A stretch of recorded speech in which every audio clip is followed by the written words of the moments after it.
Yesterday, I was passed a letter, Mr. Speaker, from a lettings agency in Lincolnshire, where universal credit is about to be rolled out.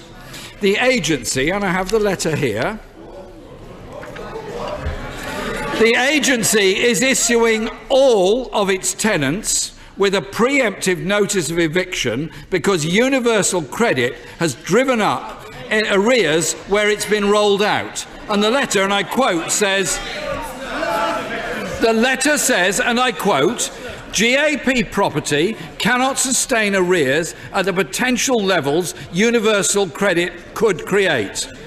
Will the Prime Minister pause universal credit so it can be fixed? Or does she think it is right to put thousands of families through Christmas in the trauma of knowing they're about to be evicted because they're in rent arrears because of universal credit? Prime Minister. Can I say to the right honourable gentleman that there have been concerns raised, in this House previously over the issue of people managing their budgets to pay rent. But what we actually see, is that after 4 months, the number of people on universal credit in arrears has fallen by a third.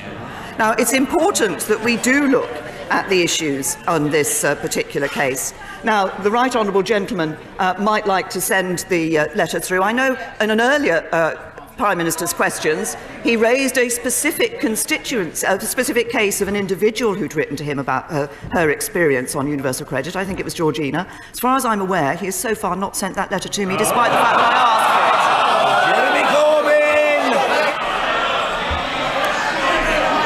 it. Mr. Speaker, I am very happy to give the Prime Minister a copy of this letter. I suspect it's not the only letting agency that's sending out that kind of letter.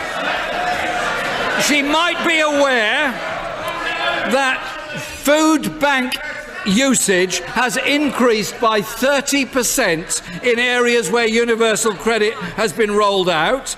3 million families are losing an average of $2,500 a year through universal credit. The Child Poverty Action Group estimates more than 1 million will be in poverty due to cuts imposed by universal credit. If those aren't reasons enough to pause the rollout, I don't know what there are.